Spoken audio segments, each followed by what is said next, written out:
Suddenly, a frantic voice tore through the oppressive silence in their helmet receivers, jarring them with the force of an air raid siren. It was Professor Rice, the Albatross's radio operator, his tone laced with urgency and a palpable undercurrent of sheer terror, a thin, reedy sound of a man on the verge of breaking. "Armitage! Atwood! Mallory! Cartwright! Do you read me? This is Rice! Are you there? Answer me, for God's sake!" "We read you, Rice," Armitage replied, his brow furrowing with concern, his voice betraying a hint of irritation at the interruption, though a cold premonition began to settle in his gut.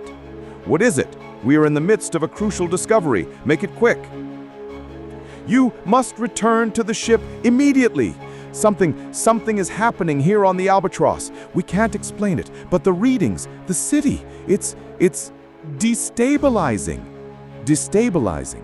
What do you mean, Rice? Be precise," Atwood interjected, his own professional calm beginning to crack, his hand instinctively going to his geological hammer.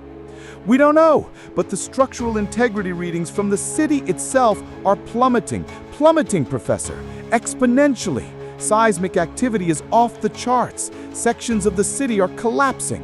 We're picking up massive seismic activity that wasn't there moments ago.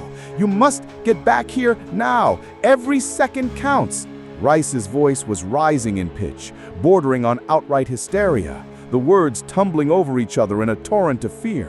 "Repeat, return to the Albatross immediately. Get clear." A low resonant rumble, almost imperceptible through the thick layers of their suits, yet felt deep in their bones, vibrated through the ground beneath their feet. It was a deep, guttural sound, not of thunder, but of unimaginable tectonic stress, of ancient foundations groaning under an unbearable, unseen weight.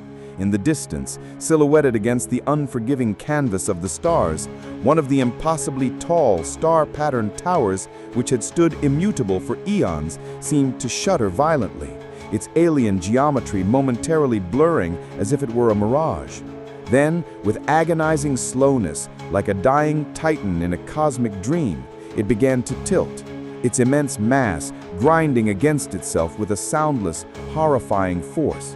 And then, with a terrifying, silent finality that was somehow more dreadful than any explosion, it began to crumble, cascading downwards in a slow-motion avalanche of colossal debris, sending up a colossal cloud of lunar dust that billowed outwards in the vacuum, obscuring the distant stars, a pall of cosmic ash. "By God!" Armitage breathed, his scientific curiosity instantly overridden by a primal, overwhelming instinct for survival. "Rice is right. We have to get out of here." "Cartwright, the photographs!" Mallory exclaimed, grabbing the younger man's arm, his gloved hand a clumsy, insistent pressure. "Have you secured them all?" "I've got them, Professor. All plates accounted for." Cartwright's voice strained with fear, the weight of his camera suddenly feeling like an immense, crushing burden, each plate a precious, terrifying record. They turned and began to retrace their steps, their movements, already laborious, now frantic and uncoordinated.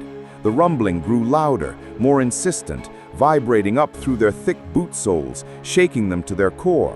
More structures in the distance began to groan and collapse, the chain reaction spreading with terrifying, inexorable speed, a wave of destruction advancing silently towards them. The very ground seemed to vibrate with the death throes of this ancient, alien metropolis, a dying scream in the vacuum, a sound that only their suits' sensitive vibration detectors could register.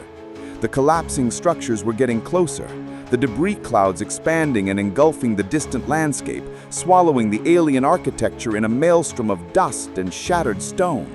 They scrambled across the uneven terrain, their bodies protesting with every jarring impact, their muscles burning, their breath coming in ragged, wheezing gasps within their helmets, the air growing thick with their strained exhalations. The Albatross, a small silver silhouette against the blackness, seemed to recede, mockingly far away, an unattainable sanctuary. "Faster!" Armitage urged, his aging limbs straining with the effort, each step an agony against the stiffness of his suit, his voice raw with desperation. "Our very lives depend on it! Do not look back!" They reached the base of the landing ladder, their hearts pounding against their ribs, a frantic rhythm that echoed in their ears, deafening them to everything else. One by one, they clambered aboard, their movements frantic and uncoordinated, their gloved hands slipping on the cold metal rungs, their bodies scraping against the hull. Atwood was the last to enter the airlock, his bulk barely squeezing through the narrow opening just as a colossal section of a nearby, previously stable structure groaned, shuddered, and then crashed to the ground with a silent, yet somehow deafening impact that sent tremors through the entire lunar surface, almost jarring the ship itself. The inner hatch of the airlock slammed shut with a clang that reverberated through the metallic chamber, sealing them in, and the pumps whirred to life, rapidly repressurizing the airlock with a violent rush of air. Before they even had a chance to remove their helmets, to draw a single unpressurized breath, the albatross lurched violently. With a terrifying screech of metal, a roar of unimaginable power from its archaic engines, and a surge of acceleration that plastered them back against the inner walls of the airlock, crushing them into the cold metal. The ship shot upwards. They were airborne, hurtling away from the collapsing city at a velocity that defied belief, long before the outer hatch of the airlock had fully sealed. The rapid ascent was brutal, their bodies protesting against the sudden and extreme acceleration, their vision blurring at the edges, their stomachs churning. Their suits, designed for pressure, not for such G-forces, groaned and buckled around them, threatening to rupture.